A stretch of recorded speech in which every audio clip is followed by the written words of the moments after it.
Well. Clemson Tiger fans, college football fans, welcome back to another episode of the All In Show right here on the Voice of College Football Clemson channel. Thank you so much for joining us tonight. We normally just broadcast this show on the Voice of College Football Clemson channel, but we are also simulcasting tonight on the Miami channel. So any Miami fans in here right now, thank you so much for joining us. We appreciate you guys stopping by. Hope you guys will stay in, leave a comment, and talk to us a little bit about your thoughts on the game. But before we get into tonight's preview show, if you are not subscribed to the channel, please go ahead and hit that subscribe button for us. Me and Jordan do this all-in show right here on this channel every week, Thursday, 7 p.m. We also do a post-game live reaction show immediately following every Clemson game. So join us for that as well. Be on the lookout for our weekly show and then our post-game reactions. And then go ahead and hit that like button for us if you could as well. Really helps us out. We're always trying to grow the channel, and that would be much appreciated by both of us. And last but not least, the super chat feature is available. So if you guys want to hit that super chat button, we'll highlight your comment, and that is much appreciated as well. But without further ado, I'm going to get my buddy Jordan Bowman in here, and we're going to get started on this this Miami Clemson preview. Jordan, how you doing, man? How's your week been? Pretty good, man. Just another week on the bandwagon. Love being here. You know? Are you Jordan? Are you a part of the 98.5%, or are you part of the 1.5%? I don't know. I mean, I used to consider myself, part of the 98.5%, but yeah. Some comments from our fearless leader today made me believe otherwise. I don't know. I don't know. I'll let you guys decide what part I am. But yeah, you guys tell me. What is me and Jordan Bowman? What are we a part of the 98.5% club, or are we the 1.5% club? I don't know. You tell me. But it's going to be a great show regardless. We'll get into those comments later in the show. We're first going to talk about the game this week. It's a really important game for both of these teams, man. I feel like both Miami and Clemson's fan bases are kind of feeling similar about their team right now. And it's really weird because, Miami's coming off of 2 straight losses. They started the season 4-0. They had that really, really good win against Texas A&M.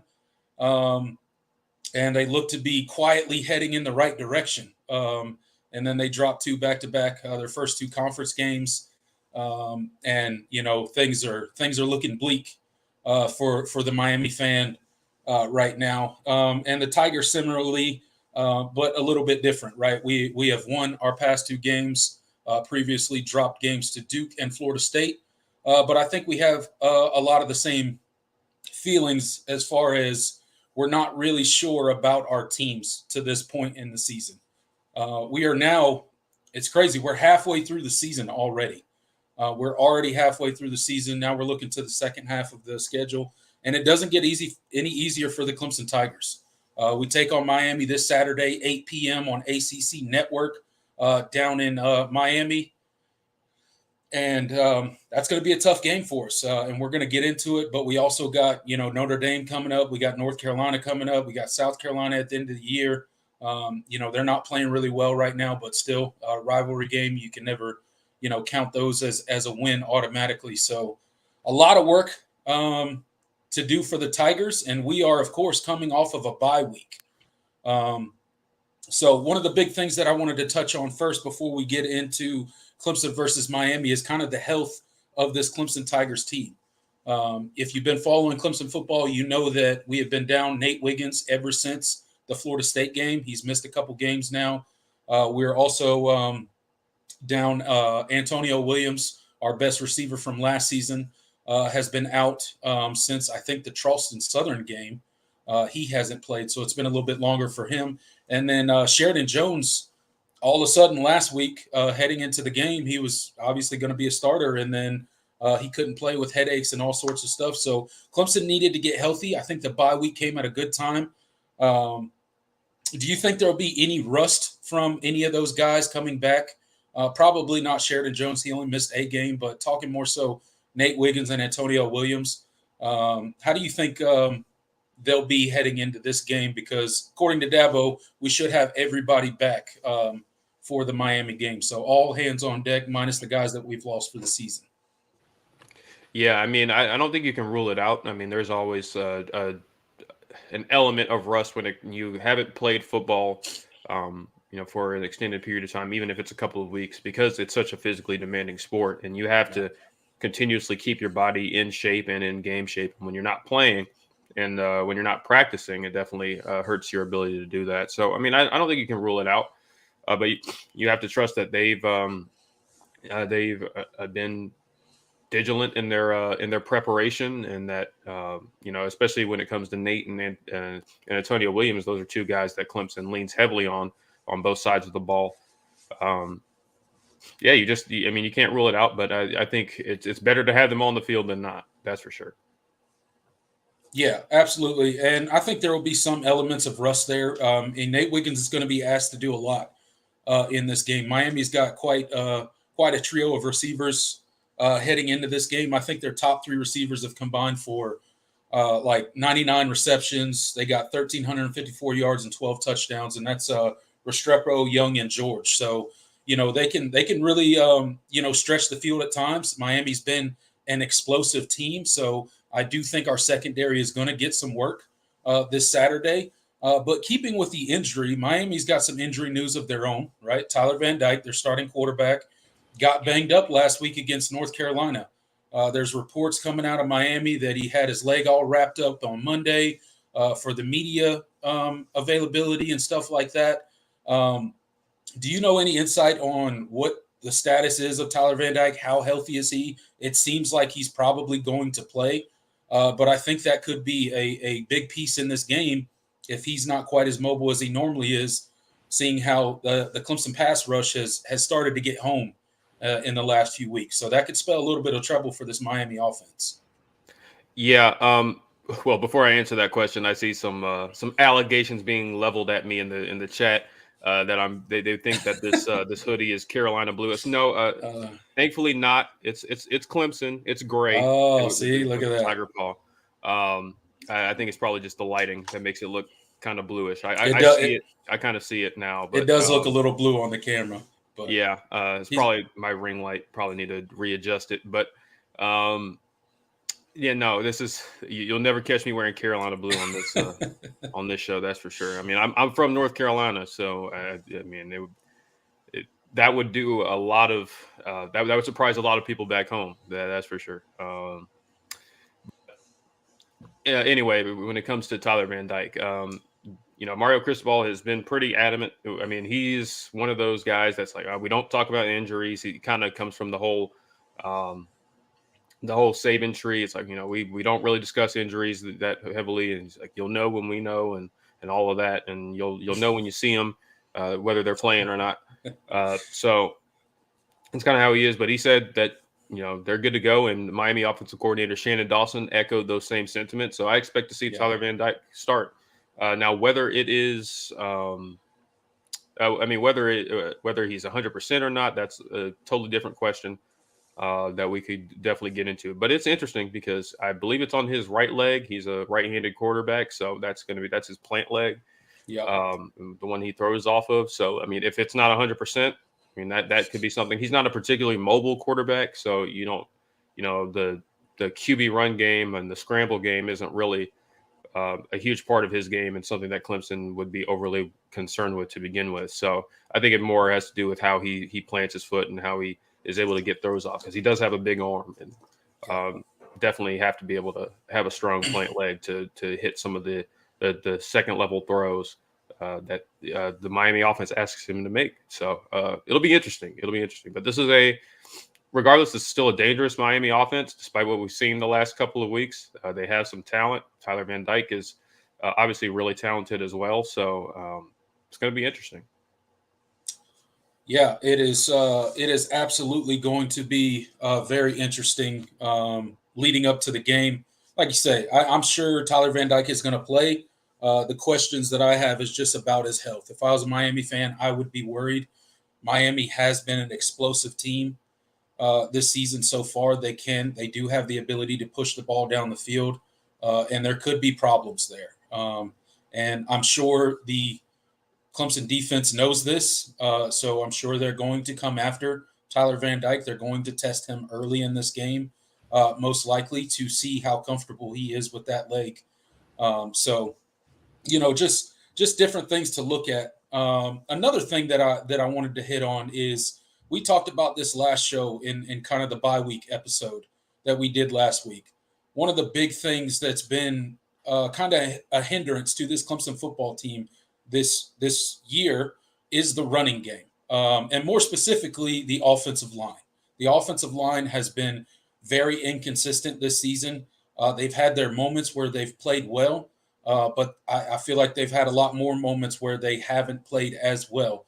And that goes to kind of the musical chairs that we're playing at two particular positions on the Clemson offensive line. One of the things that we talked about last week is we really wanted to see 5 guys nailed down. I really want Clemson to start primarily playing. I'm not saying guys can't get a snap here or there for a breather or whatever the case may be, right? But I want to see 5 guys take a bulk of the snaps. I really want to see that start happening. It's already happening at center, right tackle, and left guard, right? Those 3 positions, those 3 guys are playing all of the snaps, right? In Will Putnam and Blake Miller, and then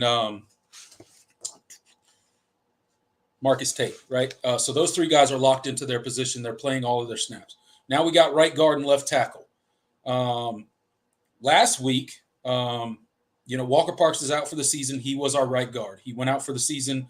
He's not coming back. So it's been initially Mitchell May's job there. He got kind of placed in there. He has not played really well. We saw last week, or not last week, the week before the bye against Wake Forest, Harris Sewell got majority of the snaps at right guard. And then over at left tackle, you got Tristan Lay and Colin Sadler that have been kind of playing musical chairs over there the entire season. You're starting to see Colin Sadler get more of the snaps than Tristan Lay. So what's your take on the Clemson offensive line? Are we going to see a new locked-in starting 5 and stop doing, these half and half games where, we're splitting so many snaps between offensive linemen? No, I think that you kind of sort of found something in that second half, especially against Wake Forest. I think this is the five that you probably need to go with. I mean, the run game was a lot better. They opened up more holes. They're just a little bit more physical off the ball. I mean, I think you let Harris Sewell make mistakes, but I think he offers um, the highest ceiling at that position. And obviously, Colin Sadler is the same at left tackle. So, um, yeah, I think that should be the five. Absolutely. And I think that's the one you'll see on Saturday. Absolutely. I agree. I'm hoping that is the case, and we can get a little bit more continuity along our offensive line. We need to become better at short yardage running in particular. There's been too many times this season where Clemson has lined up at 3rd and 2, 4th and 1, so on and so forth, and we just can't get any push in those short yardage situations. The offensive line is not reestablishing the line of scrimmage. They're not getting the push on the defenders like we need them to, especially in that short yardage situation. And it's become a problem for this Clemson team because when you can't convert in short yardage situations, it really hampers what you can do offensively. And that's certainly been the case so far this season for the Tigers. Absolutely. And it really has been a hindrance. I mean, and it was a lot of frustration in that Wake Forest game. You saw the struggles in short yardage and um, really getting anything going. I mean, you ran for 40 yards against a. Yeah. I mean, Wake Forest defensive line is fine. It's a decent line, but I mean, you weren't even winning when you had numbers in the box, and you had numbers in the box a lot. I mean, with how Wake Forest was playing you, they had a lot of guys in coverage. Not they were giving a lot of the short stuff underneath, and they weren't really heavily attacking the run game, and they were stopping the run pretty effectively in that first half with 4-5 guys, and that's not good. That's not cutting it. Especially Yeah. when you had especially if you had five and and maybe even a sixth or seventh blocker having tight ends in. Yeah. So that's just that's unacceptable, and I think you'll see some improvements there on Saturday. I don't think that. I think that was probably a point of emphasis this week, especially in practice, because if you're not able to run your bread and butter plays, I mean, the counter is a huge part of the Garrett Riley offense, whether it was that TCU, SMU, and it's no different here. If you're not able to run your bread and butter plays successfully, you're not going to be very successful on offense. So I think I feel like it was, this week was more of a get back to the fundamentals, make sure that we're doing those correctly. Because if you can't do those right, it's hard to build on anything else offensively if you're not able to, do the stuff that your offense is built around. So Yeah. I And think the starting five should be what it is. yeah, and that's part of what worries me going into this Miami game is even at times this season when teams are basically daring Clemson to run the ball, we've struggled at times to do it. And we're going against a Miami team that's been really good at the run for the most part this season. If you take out the game that North Carolina had last week against this Miami team, I know they had Hampton that went for 191 yards and a touchdown. But if you take that away, they haven't they've held every other opponent, I think, to under 100 yards total rushing for each of their previous 5 games. So, we got two good backs and Phil Maffa and Will Shipley, and they've combined for 791 yards and 7 touchdowns. And they've had their struggles. Some of the struggles with the running game are on Shipley and Maffa as well. I can think Shipley, maybe not hitting the holes, maybe not being patient enough on some blocks. So it's not all the offensive line, but that's part of what scares me going into this game is seeing how good Miami has been against the run this season, outside of the North Carolina game last week, and how inconsistent Clemson has been running the ball. Because I think that's the key to this Clemson offense. Everybody thinks of Garrett Riley and they think about this, this push it down the field, explosive offense, but it's really everything's really predicated off of the run. And if we cannot become more consistent like that as a team, then we're going to continue to struggle at times on offense. So that's really where it starts with the Tigers. And it's going to be a challenge against this Miami front. They got a good front four. They can really get after Cade in the passing game. They're really going to defend against the run well. So it's going to be an interesting matchup this week for sure. Absolutely. I think it starts with, I think true freshman Ruben Bain off the edge has gotten a lot of the praise from their fan base, from the media. He's on a lot of the true freshman All-American lists with how he's playing, kind of similar to TJ Parker. But I think it really starts in the middle with those defensive tackles. I think it starts with Leonard Taylor. I think he's quietly having a really, really strong season. He's been a huge part of that run defense for them, and that's going to be a tough matchup for Clemson's offensive line. This front four in general is a good, really, really good group. It's probably the second best you've played. I don't know if I put them ahead of Florida State's, but they are very, very capable and one of the better ones in the country. So it's going to be a tough challenge. And if you're not able to run the ball effectively, if you're not able to do some of maybe learn a little bit from how North Carolina was able to run the ball on them, you might be in for a long day. Or you're going to have to put the game in Cade's hands. And we've seen that's had mixed results so far this season. So, I think that's where this Miami defense starts, is with that front four. And I think they're really, really good in the secondary as well. At least especially at safety. I think James Williams and Cam Kitchens are two of the better safety duos. I think they're a little bit more susceptible on the back end when it comes to explosive plays, but they are a hyper aggressive defense. That's kind of what Lance Guidry is known for as their defensive coordinator. He's going to take chances, and I think you're going to see that. Clemson has a lot of Clemson's opponents, especially Florida State and Syracuse. They were able to blitz Clemson a good bit and get a lot of pressure on Cade.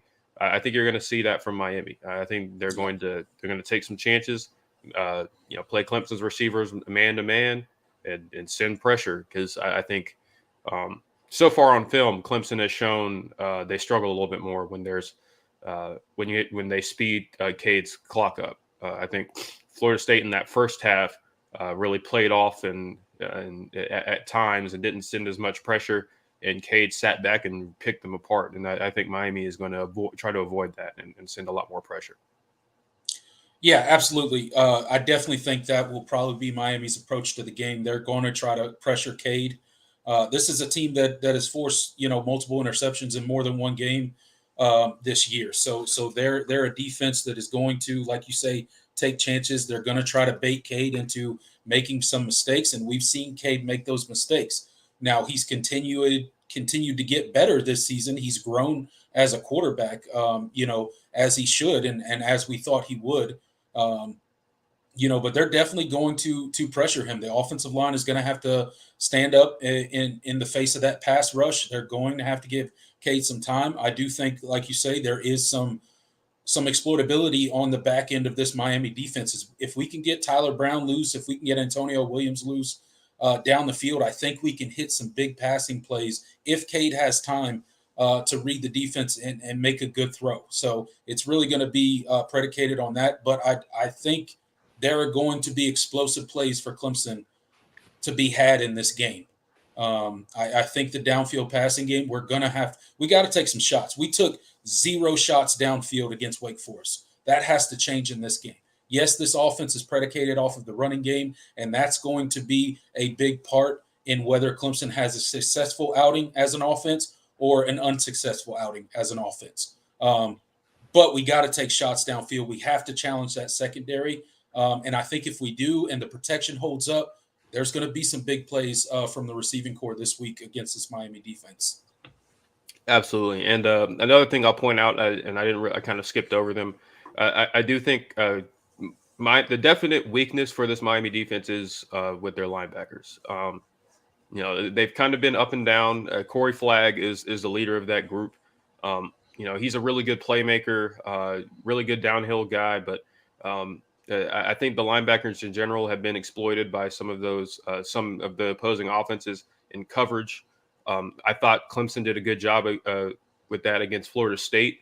Thought Garrett Riley did some good things to kind of get Shipley matched up on a linebacker, or Troy Stellato. Not Troy Stellato, but Tyler Brown. Just doing different stuff to kind of make those linebackers move and cover. I think that's something that Clemson is definitely going to do in this game, and I think that's kind of a matchup where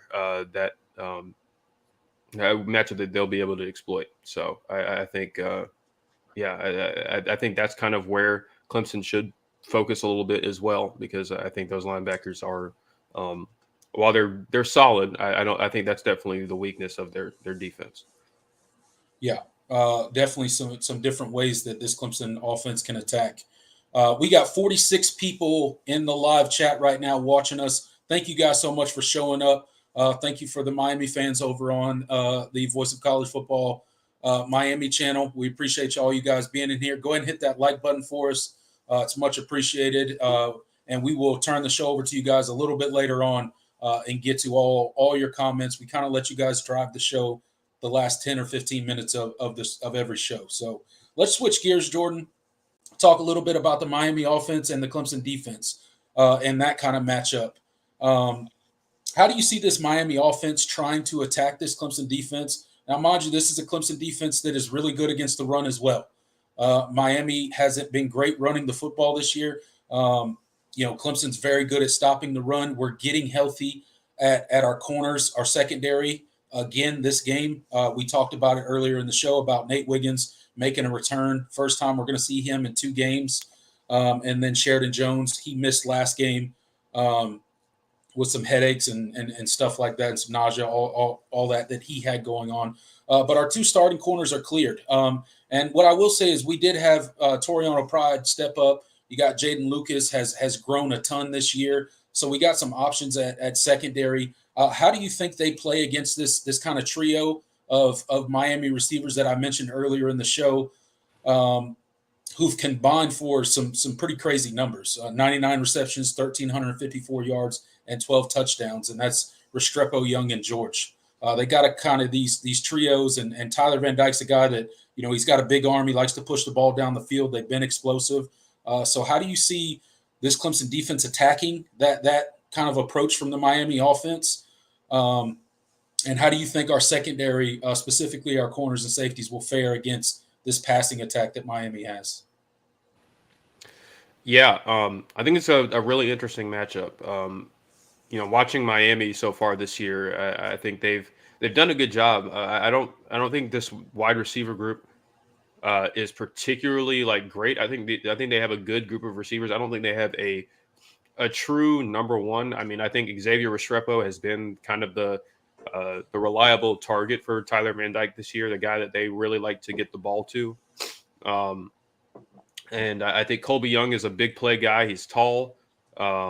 He's it's a guy they got from, I think they got him from a JUCO. A really talented player. And George as well has made some big plays this year. So, I think it's a really good group of receivers. And I think it's a good test for this secondary. I think you've seen the best receiving core you'll probably see all year when you face Florida State. So, you feel like you can kind of go up against anybody at this point. But I think this Clemson secondary is up for the challenge. It's really just about, I think first and foremost, stopping the run and forcing Tyler Van Dyke to, make throws in coverage. I think you could see Clemson play a lot more zone this game, because I think he's shown that when you force him to make reads, he'll make mistakes at times when trying to make a play. So I think being disciplined in coverage is definitely the way to go. But we'll see. This Miami offensive line has been pretty good in pass protection. So it's going to be an interesting chess game between Wes Goodwin and offensive coordinator Shannon Dawson from that aspect. Yeah, I think Clemson's definitely going to have to, bring some pressure against Tyler Van Dyke. They're going to have to speed up his clock in the pocket. You cannot let him sit back there, get comfortable, and just try to pick your secondary apart.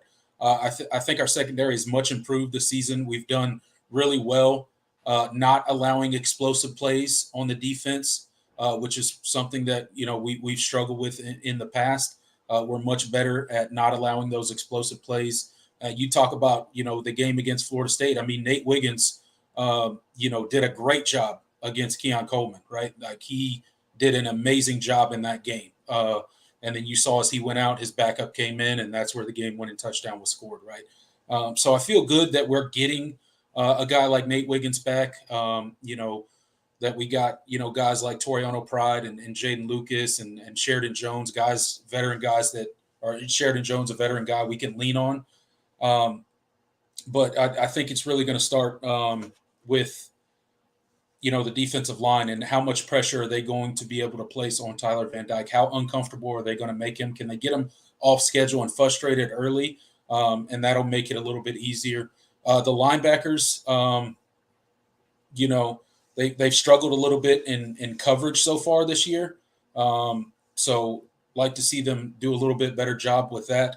But outside of that, I think this is, this defense, I have little complaints about this Clemson defense this season. I think they are the reason that we have won, 4 games. They've put us in position to win pretty much every game that we've played in.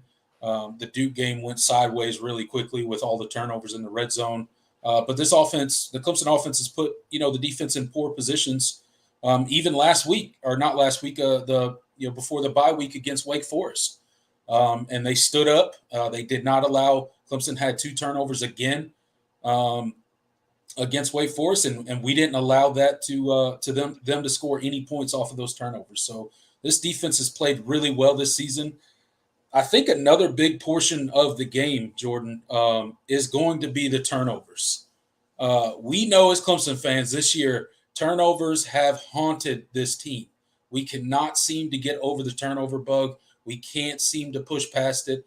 I feel like every game I watch as a Clemson fan, that there's going to be an inexplicable bad turnover at a bad time in the game. It happens literally every single game. We did it against Wake Forest. It didn't cost us any points because the defense did a really good job. But you can't do stuff like that. We have to stop being so loose with the football and putting it in harm's way and putting our defense back against the wall in plus territory. We got to stop doing that. But this is also a Miami team that's had a bad case of the turnovers the past 2 games. I think they've turned the ball over 9 times in 2 games, which is a crazy stat to think about. Yeah. So turnovers are going to be big in this game. Absolutely, and I think that's kind of where I feel like the swing point is. Because these offenses have both shown the capability to be mistake prone. I think that is a very good hinge point in this game and how it's going to play out. As I mentioned, Tyler Van Dyke is really talented, but he's had an issue with interceptions the past couple of games, just not really seeing the field as well as he was the first 4 games of the season.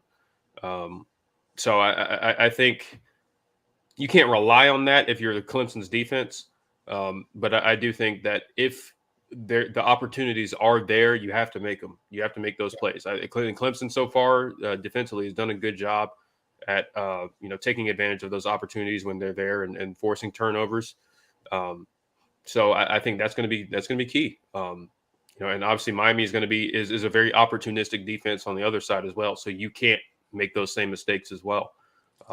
So turnover margin with 2 teams that are talented but flawed and mistake prone, that's kind of that can be the difference maker a lot of times in these games, especially when both defenses are really, really good and can limit what the other offense is trying to do.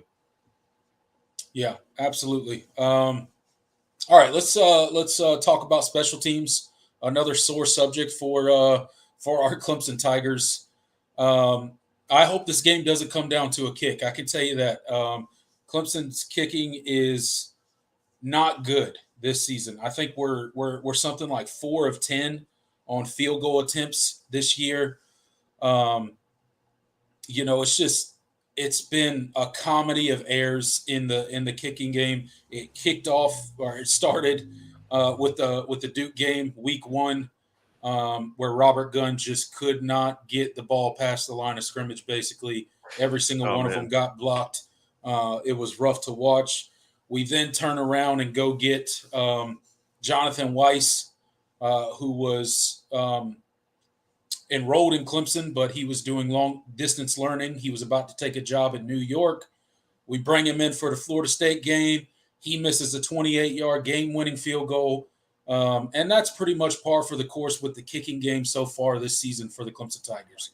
We do not have a kicking game that we can remotely be confident in. I don't care how close the field goal is.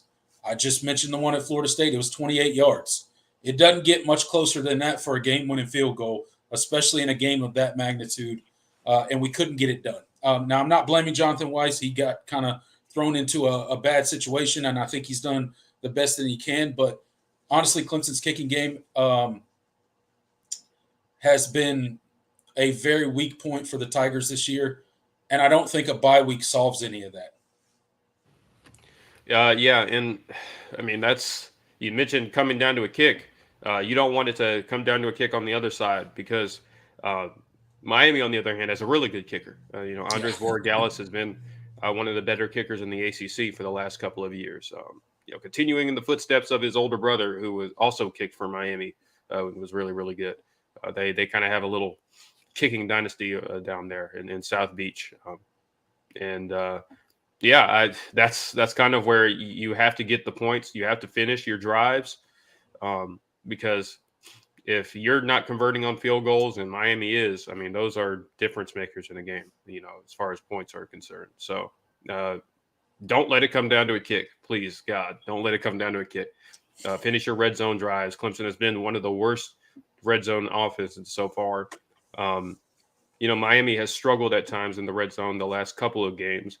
But you can't really rely on that to be the case, each time. I mean, you'd rather get stops and, get more 3 and outs than you are long Miami drives into the red zone because so far their offense has been better than yours, especially at finishing drives. So I believe they're the number 1 offense in the ACC as far as total yardage is concerned per game.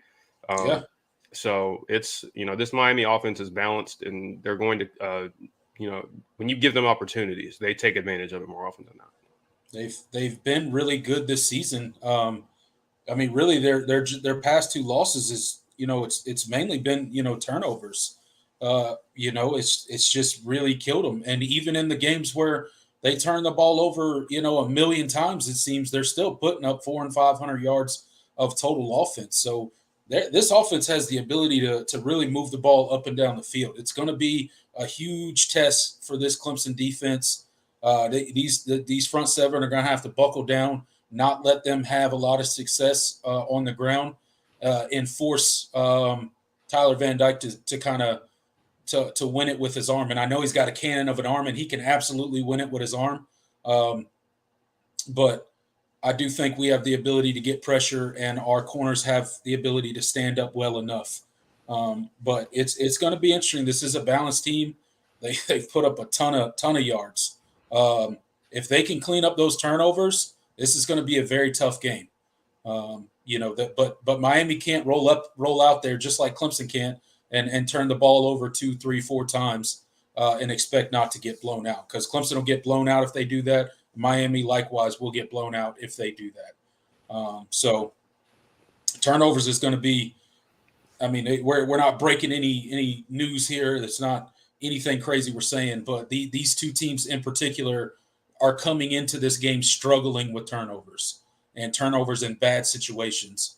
So it's really going to be who can take care of the ball the best, whose defense steps up and limits the other offense. That might be a little bit easier for Miami than it will be for the Clemson defense, because the Miami offense is better than the Clemson offense. But that's really the big keys to the game, in my opinion, right there. That's what it's going to come down to. I would like to say that I know the Clemson team that's going to run out onto the field on Saturday, but I really don't. We are inconsistent at this point, and specifically the offense is inconsistent at this point. I think our defense has been, pretty consistent this year. I think we can bank on them showing up and giving Miami a really tough game. But our offense worries me. The turnovers worry me. The short yardage situations worry me. The poor play in the red zone worries me for this Clemson team. A lot of things worry me for this Clemson team. Although we've gotten a little bit better in the red zone, we're still not where we need to be. Yeah, absolutely. And so you're going to have to see definitely a more complete performance than you saw 2 weeks ago. And the bye week has been a blessing and a curse in a lot of ways for Clemson in the past. I think. I mean, coming out of the bye week last week, you played Notre Dame. I mean, not last week. Last year, you played Notre Dame, and obviously that game didn't go very well. This staff just hasn't shown a great ability to get this team up for games when they have more than a week to prepare. I mean, I mentioned the Notre Dame game last year, but also the Orange Bowl. You had a whole month to prepare, and you come out and lose by 17 points. I mean, coming into this year, you had pretty much all offseason to get ready for Duke, and you lose by 21 points. I mean, it's not enough to be a trend with this particular coaching staff, but it is something to keep in mind. We have not seen this team perform very well so far with this this iteration of the staff. I mean, obviously Garrett Riley is a new addition from last year, but other than that, these are the same position coaches and coordinator. Mm-hmm. The other coordinator is still the same. Right. So that's something that you're going to have to be able to see. I know there's a lot of interesting stats on both the Clemson and Miami side that would suggest that both of them are could lose this game. I mean, obviously, I just mentioned the stats for Clemson so far. Miami hasn't. Obviously, in this matchup, they've lost the last 4, and they haven't been particularly close. Obviously, this is not the Clemson. I mean, this Clemson team is not on the level of some of the Clemson teams they faced in the past. But obviously, that's a trend. I think Josh Pate put out earlier this week that Miami hasn't won a home game against Clemson since 1956. Obviously, that's a little bit of a misleading stat because Miami haven't played every year since 1956, but it is still something pretty interesting. Because the last time they won was back in 2010. I remember that game. They came up to Death Valley and won a pretty competitive, but they were clearly better, 30-21 victory. So I mean that's another streak that Miami is trying to end as well. Yeah. Clemson's definitely holds a huge streak in this particular series. But at the end of the day, ain't none of that going to matter. You still got to run out on the field and play the game. And it's going to be a really tough game.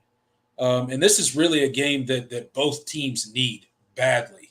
I mean, the last thing Miami needs is to lose their first 3 conference games back to back to back. And Clemson can't afford to lose another conference game. We don't need to lose any more games. I think we've done plenty of losing for this season.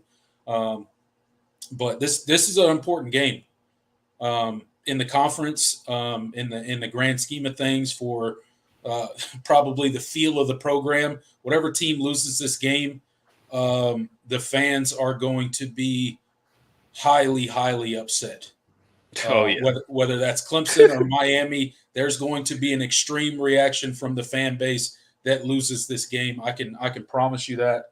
I hope the Tigers come out on top, but we will see come 8:00 Saturday night when the ball's kicked off in Miami. So, talking about the spread on this game, Jordan, Clemson. I looked it up right before the show. Clemson is -3 right now. There's an over/under of 48.5. is the over/under for this game. Um, what do you think about that spread? I guess we'll get into score predictions after we talk about the spread a little bit. Yeah, I mean, I think it kind of makes sense for the most part. I think it opened at around it opened up around this number, then it jumped up to like 4 for a little bit when the Yeah, news about Tyler Van Dyke came out. But it's clear I mean, they've made it pretty clear that he's going to play. yeah, he's going to play. And it kind of, and I think the line kind of moved back down a little bit. So it's kind of been a weird past few days as far as the line movement's been concerned. But I think it's about right. Over under makes sense. I think these are two really good defenses that can Yep. limit what the other team offensively. I don't expect this to be a super high scoring game. So I mean, I think it makes sense from from how a feel of this game is concerned. I think this is about the right number.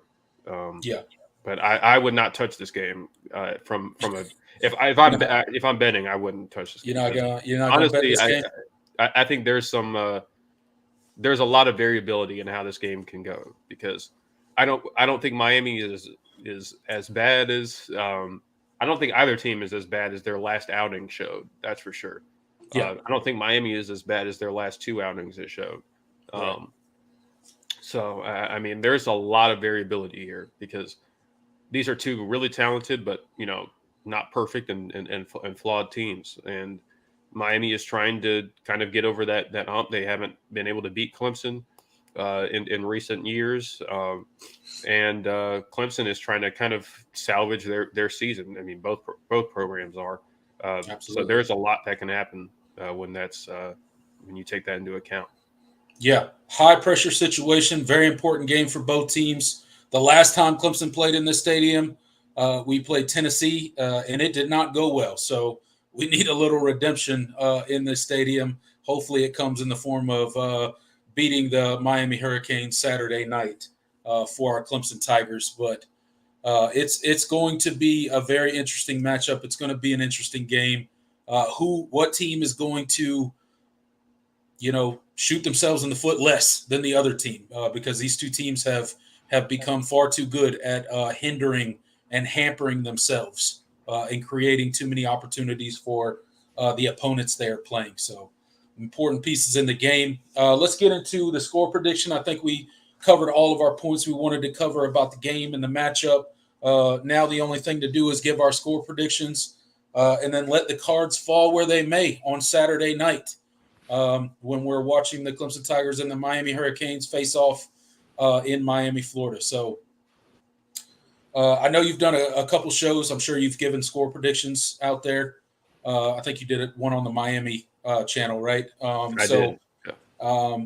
I'll go ahead and start with my score prediction, and then you can give your score prediction, and then we'll see what the comment section, we'll see what the chat thinks. You guys go ahead and get your guys' score predictions in. But I'm going with 28-17 Clemson for the win on Saturday night. We're on the same page with the Miami score. I'm a little bit slightly lower on Clemson. I think this is going to be a rock fight, and I think whoever wins the turnover battle wins this game. That's kind of how I feel. And I think Clemson's defense is going to have a really strong game. And I think Clemson is going to do just enough offensively and be the team that takes care of the ball slightly better in this matchup. And I think that's why they win the game. 24-17 is kind of where I'm thinking. It would be I think this is one of those games where it's like, it doesn't matter how it looks. It doesn't matter, what happens. If you get out of there with a win, you just need to win. Yeah. I think this is just you just need to win type game. I don't really care how it looks. And I'm sure Miami fans feel the same way. This is a game that you just, you got to win somehow. But it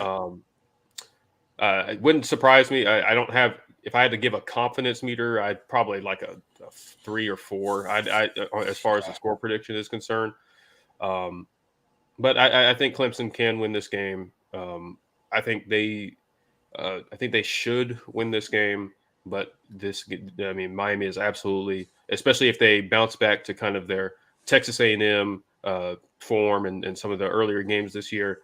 Clemson could be in some trouble. So I mean both of these teams have the ability to play really, really well, and then to play about as bad as you can play. They've both put those performances on the field. Yeah. So really, both fan bases, regardless of how confident you say you are, or put it out that there you are, I think both fan bases are probably worried about this game, if you're being honest with yourself, because you don't know what your team's going to show up and do. Clemson's shown the ability to just absolutely self-implode in games. So I don't think that happens on Saturday. I think Clemson does enough to win this game. I don't think it's going to be a blowout like some of these games in the past have been with Clemson and Miami. I think it'll be a close game. I think it'll be hard fought, but I think Clemson can pull away at the end and do enough. I think we can hold that offense enough, and maybe our offense can get rolling, get a little bit more consistency, form an identity, please, Clemson, on offense. Let's figure out who we are and move forward with the rest of this season. Tiggs gets in with his score prediction, 28-17. He's got the Tigers on top winning.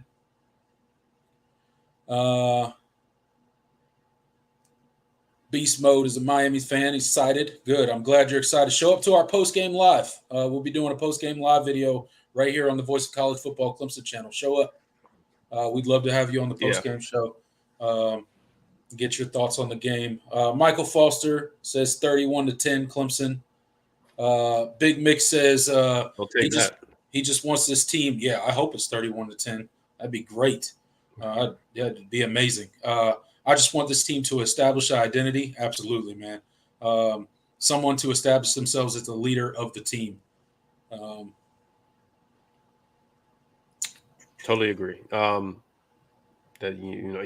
This is kind of the time of year. I mean, you got to figure it out because the schedule doesn't get any easier after this game. Obviously, you got NC State, who is something this year, but you still got Notre Dame. You got Notre Dame, you got Georgia Tech, you got North Carolina, and South Carolina. I mean, you've got some really losable games down the stretch, and this game this Saturday is one of them. So getting past this one would be a huge feather in the cap, that's for sure. Absolutely. K. Klubnik, enthusiast, says 31-17 Tigers win. I hope so, man. I hope so. John Sarian's got Clemson in a close one. He says 28-24. Man, you trying to make us have a heart attack watching the game, John.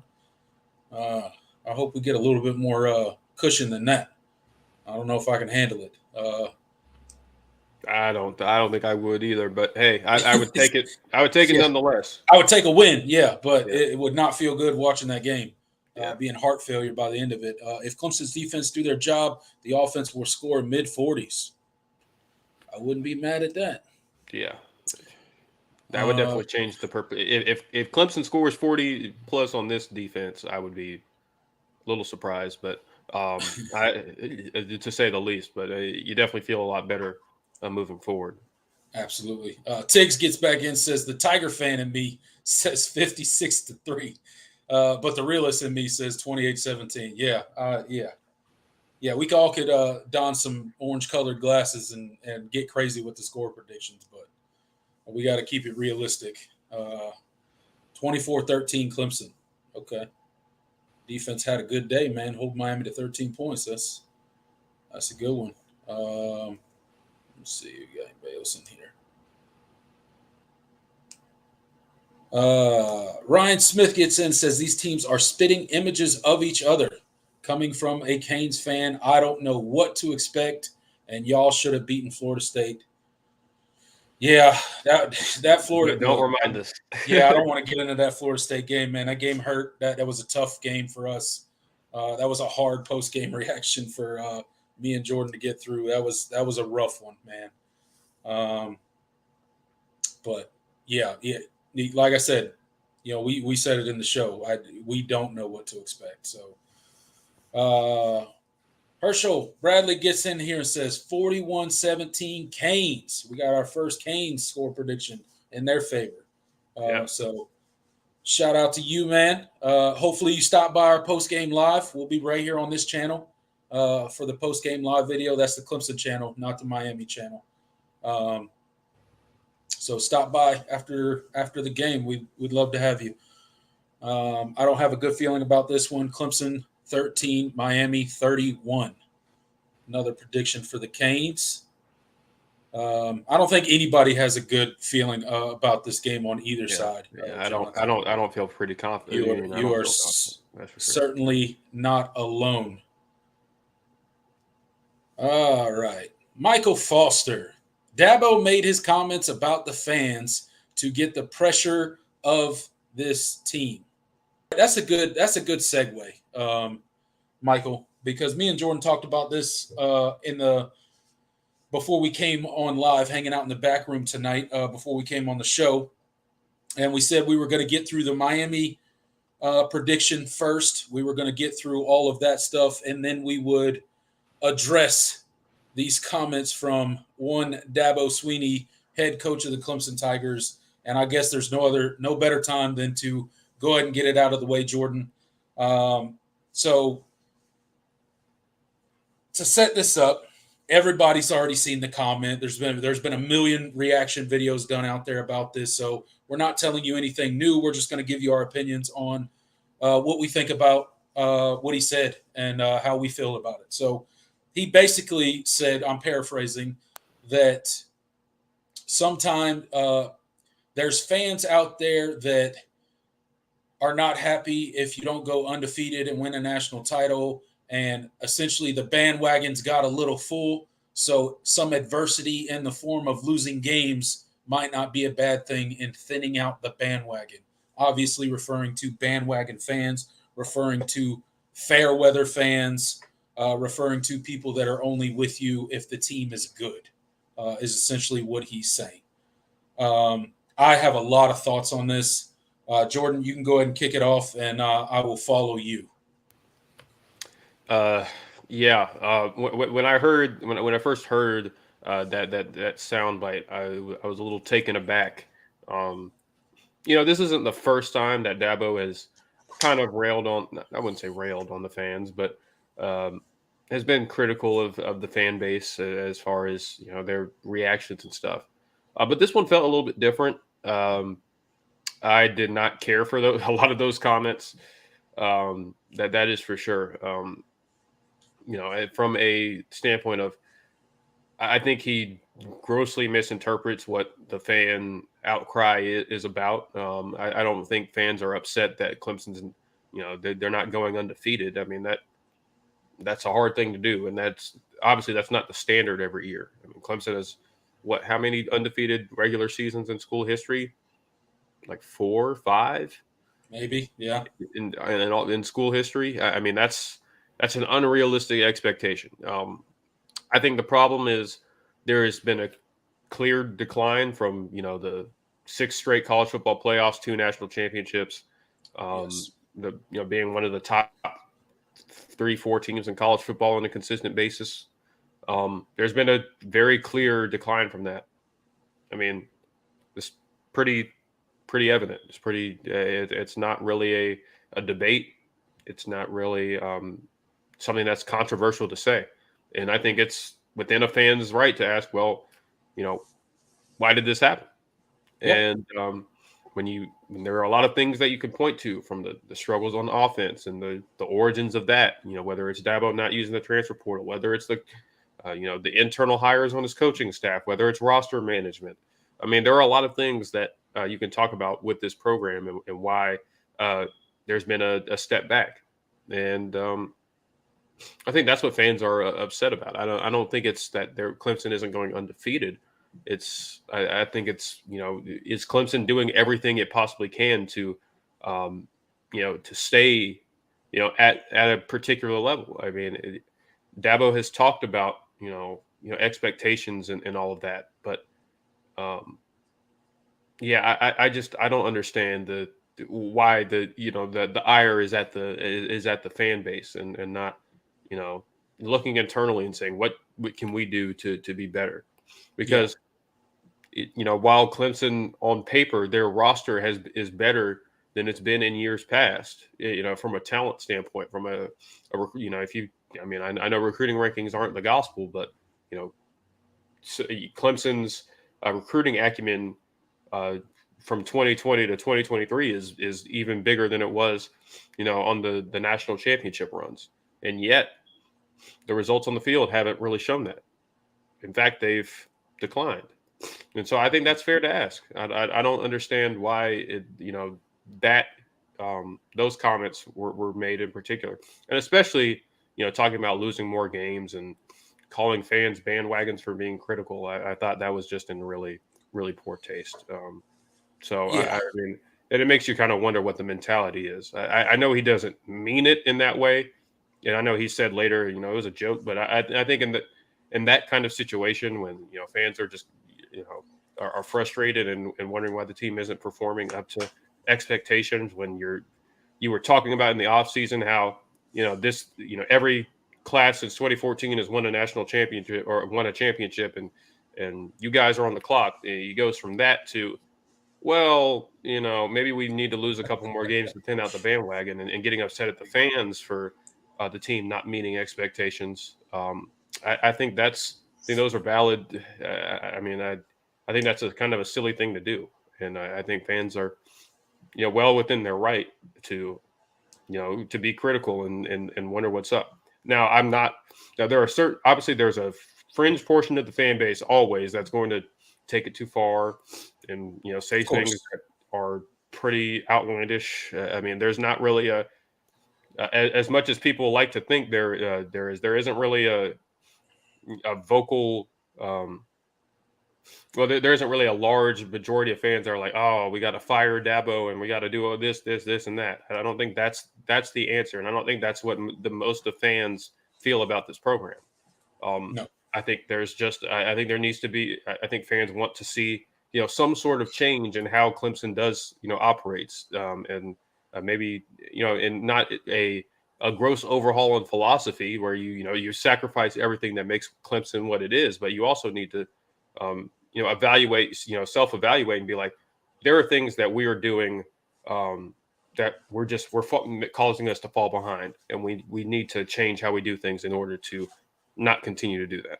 And I think that's really all there is to it. Sorry for the long, You're good, man. diatribe, but no, you're good.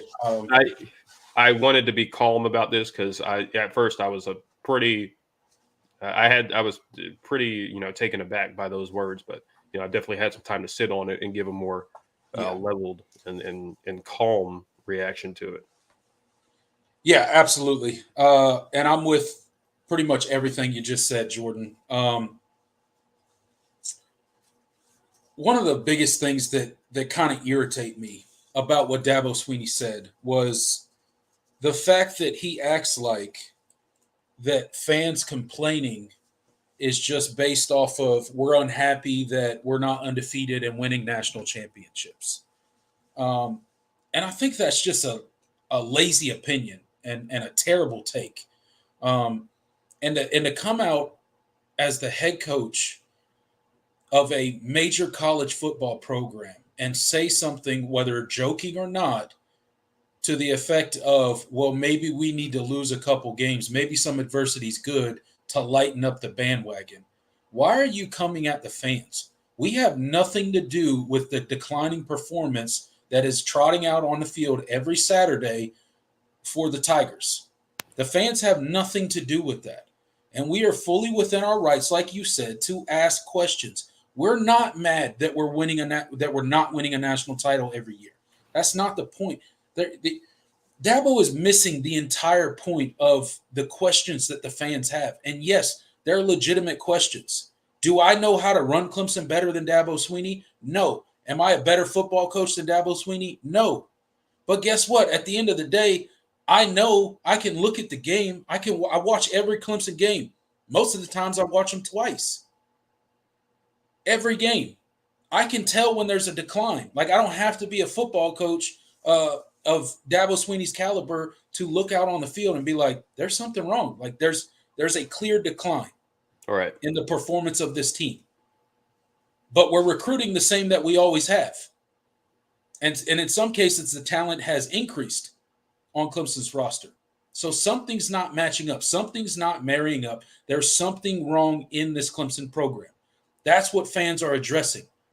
Dabo Swinney doesn't need to come out and attack fans and call fans bandwagon just because they have some questions like, hey, we've been on this track for about 3 years now, and this bounce back that you keep talking about isn't coming. Like you said, he was talking about national championship before the season started. The players were mentioning it in press conferences. And now it's like, oh, well, adversity's good and blah, blah, blah, blah. Look, man,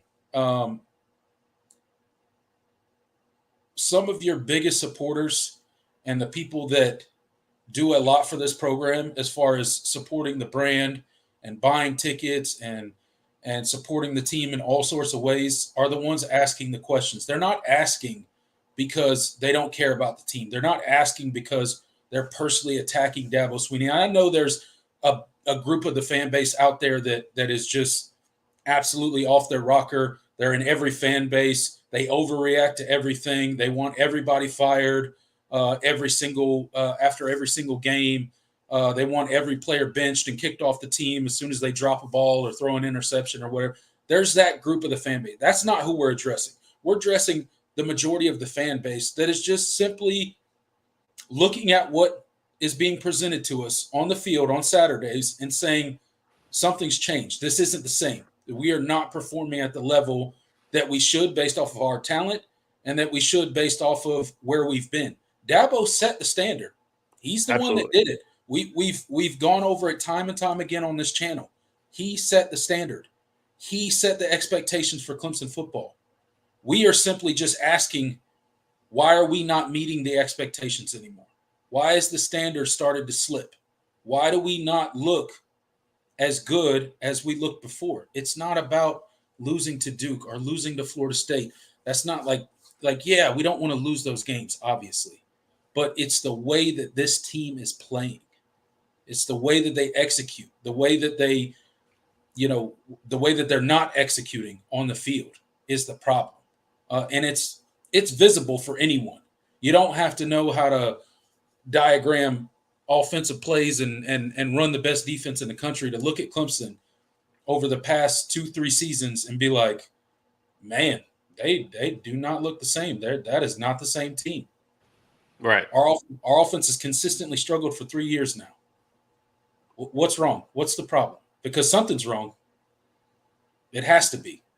It's like going to a restaurant. You're one of your favorite restaurants, and yeah, you have your regular meal. You have your regular meal, and you love it. You have your favorite, and you go and get it every single time. And it's reliable. You know what you're going to get every single time, and that's what it is. But then one day you come in, and something tastes off. I mean, I'm not a 5-star chef. I don't think you're a 5-star chef either. But no. I don't have to be a 5-star chef to know when something doesn't taste right. And the way the program has trended so far, for the last 2-3 years, it doesn't taste right. I just something is off. Now we can have debates about what needs to be done, and ultimately it's up to Dabo to make those decisions on how things need to be done and what the changes actually need to be. He knows the program better than we do. But at the end of the day, us vocalizing that there is something wrong does not make us bandwagon fans. No, it's obvious. Everyone knows there's something wrong. Right. Dabo, if you injected him with truth serum, would tell you something's wrong with this program right now. And maybe he's back in the back when no one else can see and he's trying to figure out how to fix it. I'm sure he is. I know Dabo is a competitive guy. I know he wants to win. I know he didn't mean, I hope we lose a couple more games this season so we get rid of bandwagon fans. I know he didn't literally mean that. I know he's competitive. I know he wants to win football games. But of course fans are going to look at the product that you're putting out on the field and be like, hey, man, what's up with that? Hey, did you see Clemson play on Saturday against Wake Forest? Man, that offense looked terrible, dude. Of course they're going to say that because it did look terrible. So what do you want? What do you want fans to do? Just sit in the back and just be like, yep, nope, everything's great. No, no. We got to be realistic. If your team plays bad, you say they play bad. If they play great, they play great. It doesn't mean I like Clemson any less or more. Of course, I like winning national championships. That was a fun run that we had. 6 back-to-back playoff appearances. That was great. But I was a Clemson fan way before that, and I'll be a Clemson fan long after. It doesn't affect how much I care about Clemson football, but at the end of the day, I'm a fan. I feel invested in it. I care about it. I keep up with it. So when something's off, obviously I'm going to come out here and be like, man, what's up with Clemson? What do we need to do to fix it? Man, Dabo needs to change something because whatever he's doing is not working right now. Those are all fair criticisms. We're not talking about the fringe minority that are out there with their pitchforks trying to fire everybody and kick every player off the team. I don't care about those people. They're crazy. Yeah. So don't lump your fan base in like that. And I just think ultimately, I think it's a bad look to say what he said. It doesn't look good. It's in poor taste. I'm sure he knows that he shouldn't have said it. I'm sure he probably wishes that he didn't say it the way that he did, because it just comes off as just really prideful and like you're just puffing your chest out at your fan base and basically calling them a bunch of dummies and they don't know anything. And although they probably don't know a fraction of the football that you know, I don't think, for the most part, I don't think the level-headed Clemson fans' questions and concerns about this program are unwarranted. I think they are very evident. Everyone in the country can see it, whether they're a Clemson fan or not. Yeah, and that's the thing. It's not like Clemson fans are the only ones that are like, "Oh man, something's wrong with the program." I mean, it's a very obvious thing, and it's something that people within the college football space have been talking about for the better part of 3 years now. It's like, why is Clemson declined? I mean, I think the answers are, it's a very complex thing that we could spend a whole show talking about, but at the end of the day, the fact of the matter is there's been a decline, and do we want to continue to slide? What is ultimately, what are the goals for this program, and where does Dabo want this program to be? And if you don't get mad at the fans, the ones that come out and support you every single week, and fill up that stadium, that 81,000 capacity stadium every week, not every week, but you get what I'm saying, to support you. You look internally and be like, okay, well, what do we need to do? Because it's not just it's not just us that sees it. And I think one of the things that was really interesting was Clemson fans in general, we all love Brent Venables. It was very interesting to see how he responded to criticism last year, compared to how Dabo has this year. When Brent Venables, obviously Oklahoma struggled mightily last year. I mean, that was it was a rough year, just not up to the level that Oklahoma has consistently been at for the better part of really their entire history, but especially the last decade or so, and even going farther back 20 years. They've just been a really consistent program. I mean, you'd be surprised when they didn't win at least 10 games every year. And they went 6 and 7. Obviously there were a lot of reasons for that. But I thought the way Brent Venables responded when asked about that, he was like, after every loss, and during the off season and through all the trials and tribulations that team went through, he was like, this isn't good enough. This isn't the Oklahoma standard. This isn't what we want to be. And I'm sure this is not, Clemson right now is not that in that kind of situation right now, where they're in danger of missing a bowl game and getting blown out 49-0 by their rival. Obviously there's a difference there, but I'm sure Dabo will tell you that what Clemson has been this year, it hasn't been good enough, and not what they thought they were going to be heading into the year. So absolutely. But I think it would definitely assuage a lot of the fan base if he would come out and say, you know what we've been hasn't been good enough, and just at that, and Yeah, I mean, yeah. It's up to him to decide what he wants to be. How he wants to fix those issues. But at the end of the day, acknowledging those issues could definitely. I mean, that definitely goes a long way for sure. Yeah, I mean, I think that's what bothers me probably the most about how Dabo responds to things like this is it's always deflection when he's asked questions like this or he's presented with, you know, things like the fans being upset or questions from the media about the overall program and the trajectory of it and how it's been in a bit of a decline the past couple years and the way that he always responds is in my opinion deflecting. He'll tell you about all the 10-win seasons and all that stuff, and he'll rattle off a whole bunch of great stats that are very true and that are valid stats. And I know he's his own person. He responds in whatever way he wants to. He doesn't care what I think, which is fine. But to your point, Jordan, I would just love to see him come out like Brent Venables did and just own it, man. Just be like, yeah, look, we're not where we thought we would be at this point in the season. We're close to getting there. We're continuing to work.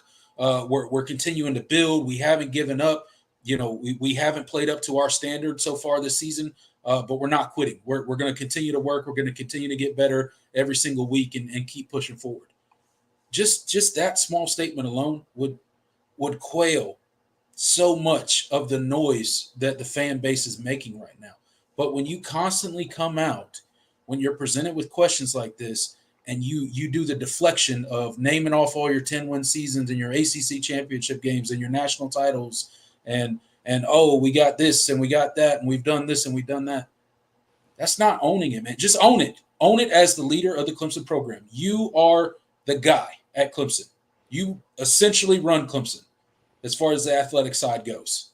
You're the guy. So just own it, man. Just be like, hey, look, we're not playing to the Clemson standard right now, but we're continuing to practice. We're continuing to work, and we're going to get there.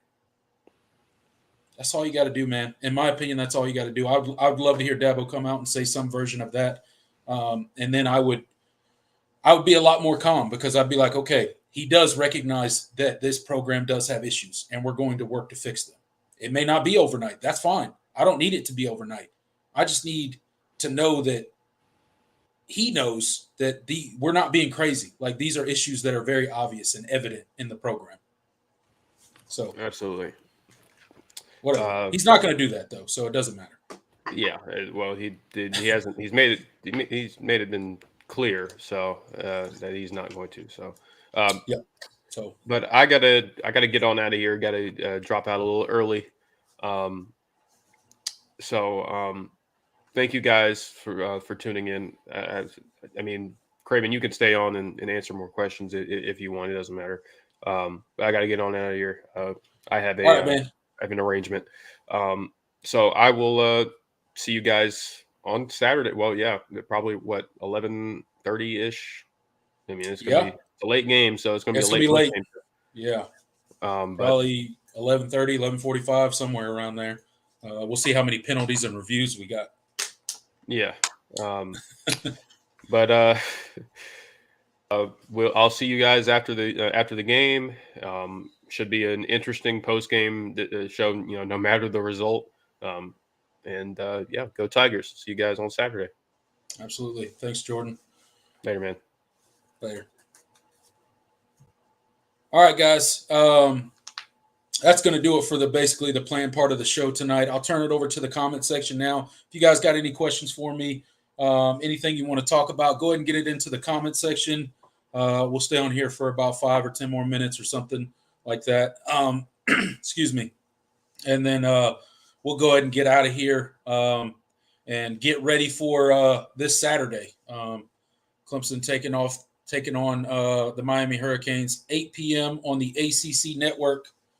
It's going to be a late post game, like Jordan said. We'll probably be on around 11:30, 11:45, just depending on how the game goes. Are there any reviews, penalties, injuries, all that kind of stuff? Over under on Hamp Green getting 3 snaps Saturday. I'm praying under.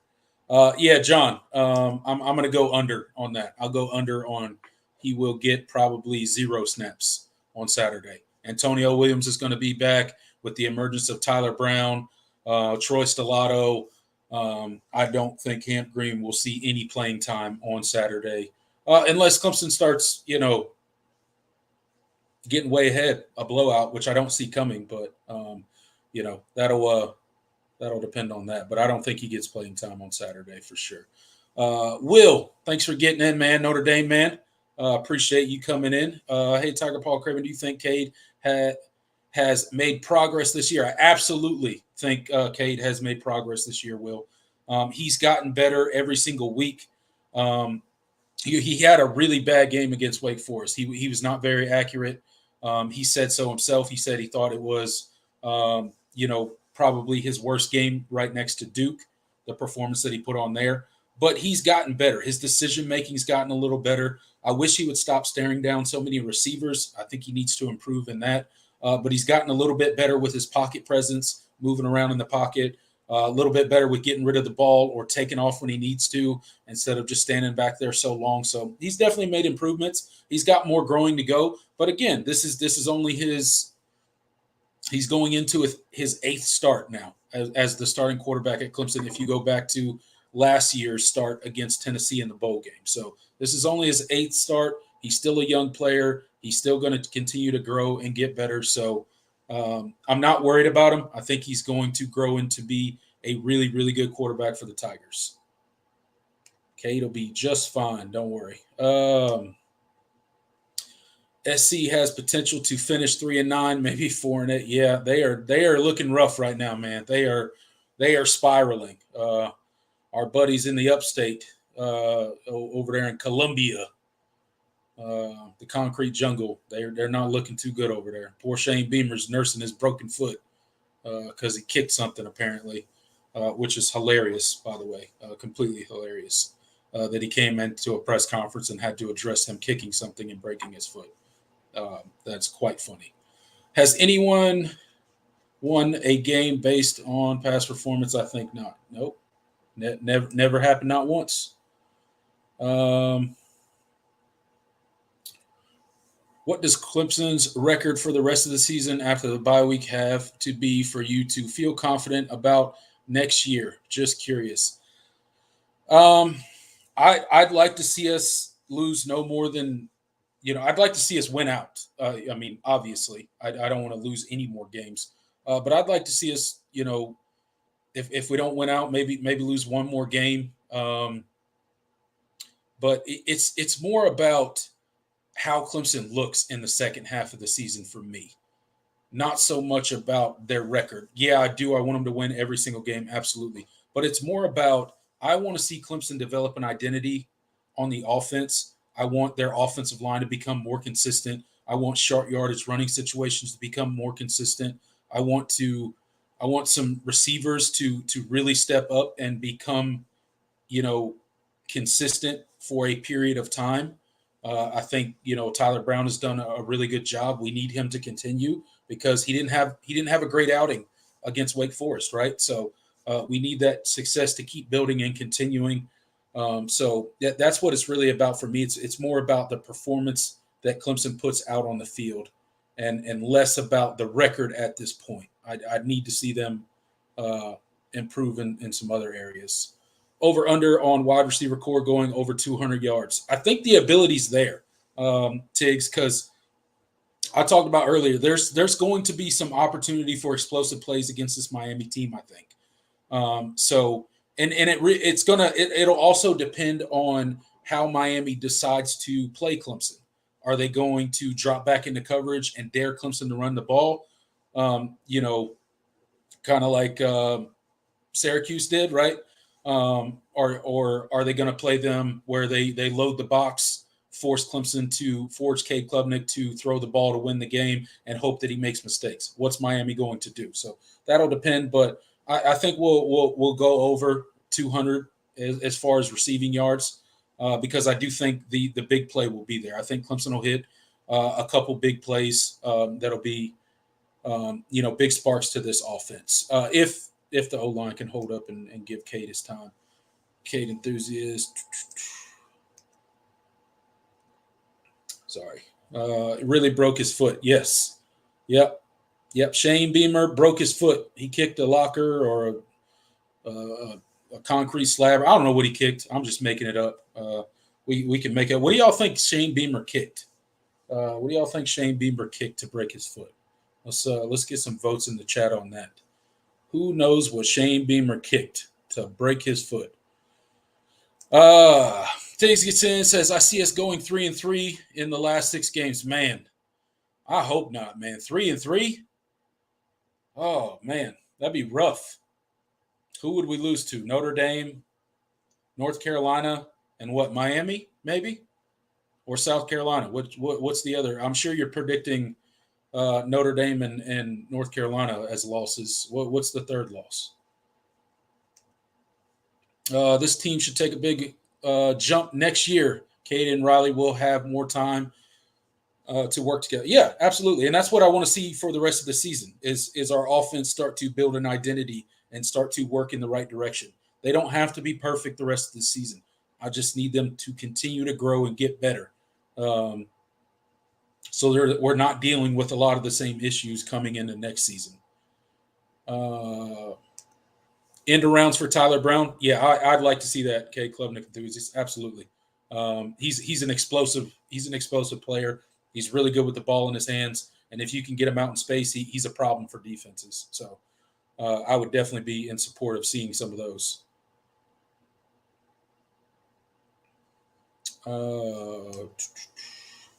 Would like to see a jet sweep. Yeah, again, absolutely.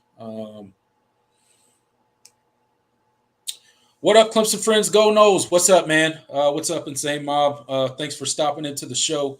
We appreciate you stopping by. I don't want to talk about the FSU game though. I'm still upset about the game. No, I'm just kidding. But thanks for stopping by, man. We appreciate it. I would cry if we went 3-3. Yeah, I don't see us going 3-3. At least I hope not. That means that all the issues that we have been talking about the past couple weeks and throughout the first half of the season are not being addressed. They're not getting better, and we're probably still turning the ball over a bunch as well.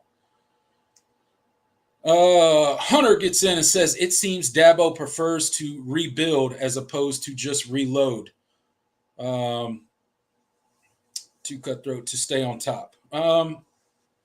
That's interesting. I don't know. I don't know how I feel about that. I don't think he prefers to. I'm not sure what are you referring to, like transfer portal stuff, like kind of forcing people into the transfer portal and thinning the herd on the roster for people that aren't producing, or what do you mean by rebuild versus reload?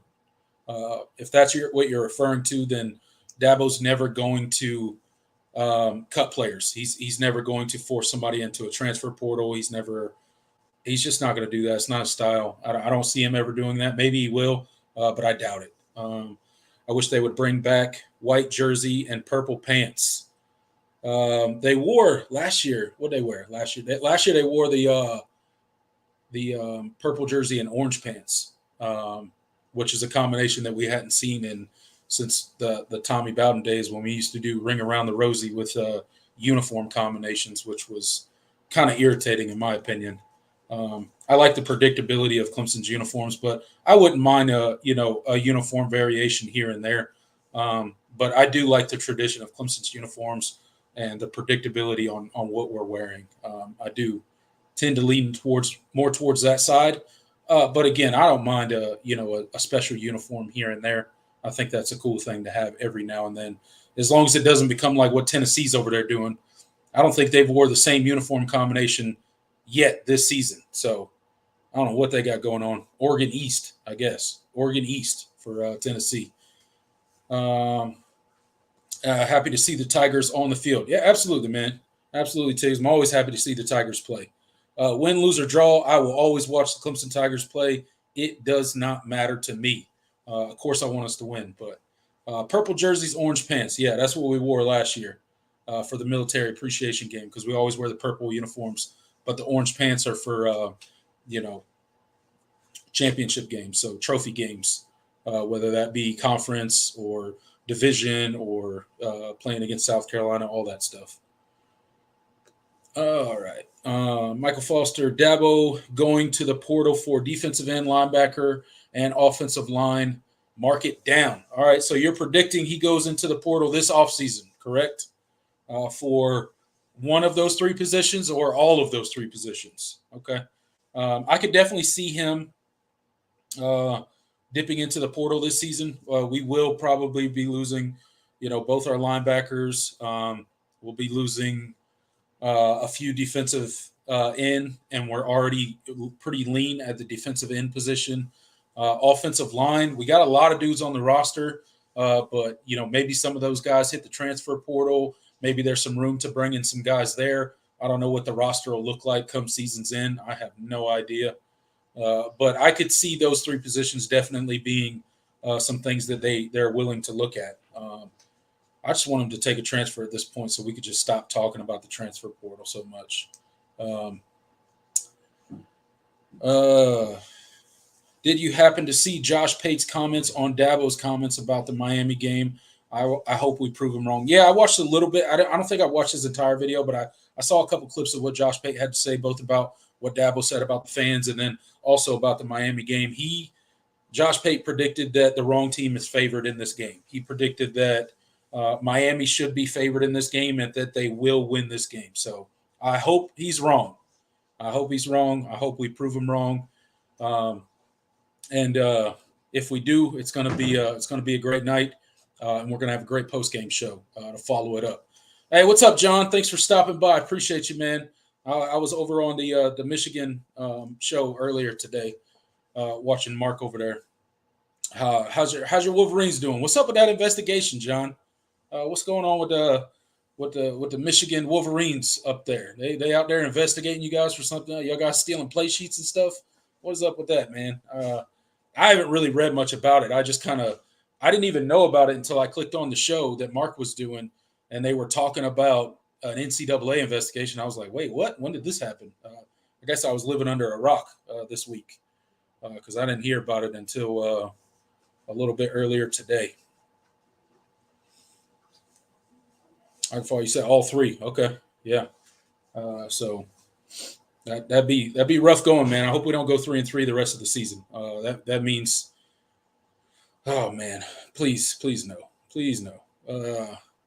Josh Pate is a geek. Yeah. He's got, I think he does a good job on the show.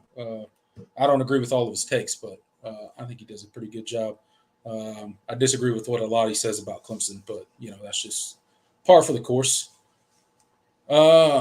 We need big, nasty dudes on the O-line. Yes, we do. And we've started recruiting that way. If you've seen our past couple recruiting cycles, we've started recruiting, some bigger, more athletic dudes, some guys with size. Before, Clemson would kind of recruit these smaller offensive linemen that really took time to develop physically to be able to play. And we've kind of started going away from that. So that's a very good thing and a good shift that I've seen Clemson do in recently.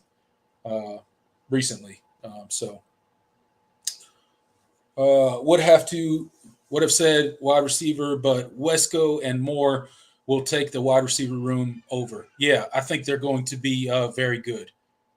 Wesco and Moore, I think those two got the ability to be impact players early this season.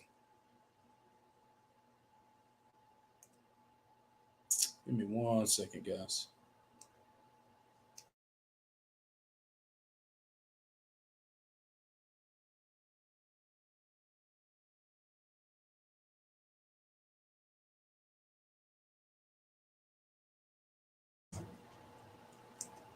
Sorry about that, guys.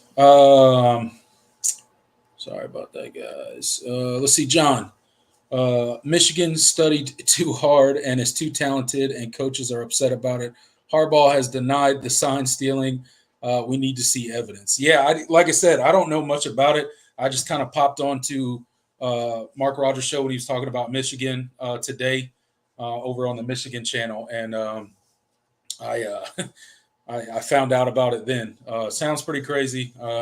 I'm sure it'll take probably 3.5 years to figure it out. it probably won't matter. We'll forget about it in a couple days anyway. So, NCAA, man, always doing their stuff. They can't figure out how to fix the NIL and all that different stuff that we got going on in college football, but they got time to do sign stealing investigations, apparently. Blake Miller was supposed to be nasty and gritty, but haven't seen it this year. He struggled at times this year. I think he started to, get a little bit better in recent weeks, but you're right. Definitely early in the season, Blake Miller was kind of hit or miss. He was struggling quite a bit at the beginning of this season. So I hope Michigan wins it all this year. I don't want UGA, OSU, or FSU to win it. That would make John happy for sure. That would make John happy. I don't think anyone really wants to see Georgia three-peat. They've had their shine. Time for somebody else, right? I'd be fine with Washington winning it. Yeah, I mean they seem to be playing really well, man. So they could be the team out of the Pac-12. The final year of the Pac-12, Washington comes out. So I could definitely see that happen.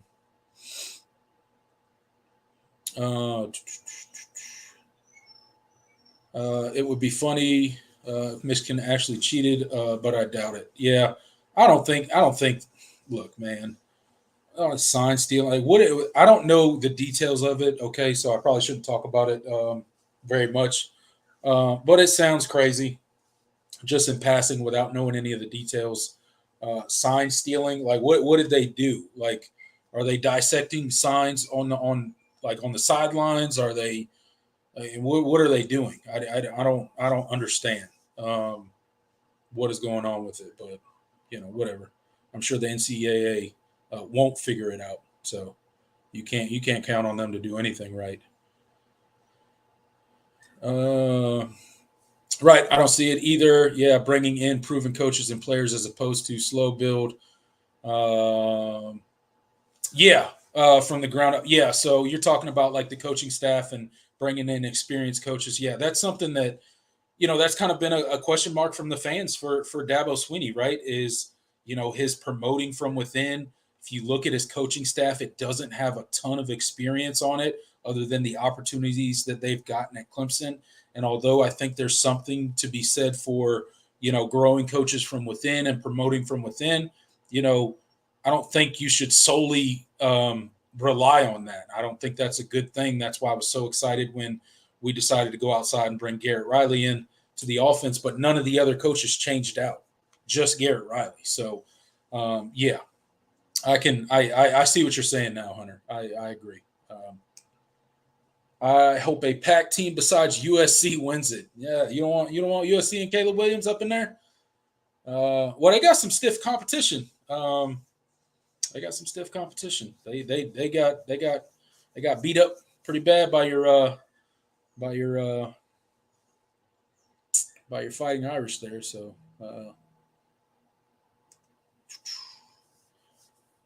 what happened is we fired Don Brown and demoted Gaddis.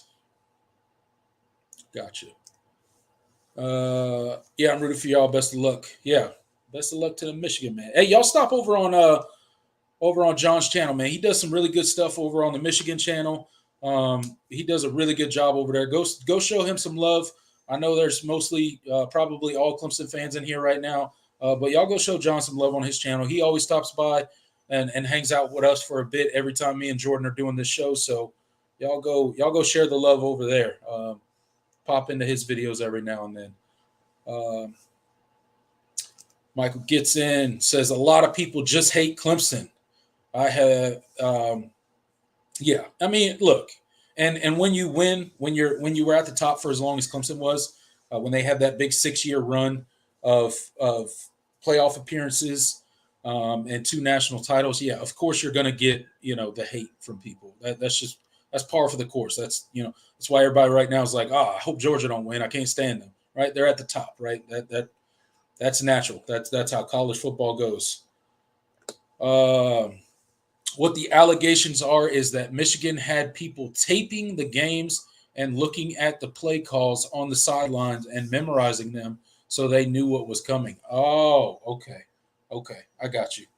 So they were filming the games and then marrying those up with the calls on the sideline. Okay, all right. That sounds like it's going to be very difficult to prove for the NCAA. So good luck on that one. But we still got 27 people in here right now. Thanks, guys, for hanging out with me for a little bit longer. I think I'm going to go ahead and end the show here. I think we've been on long enough tonight. I hope our Tigers have a good outing this Saturday at 8 p.m.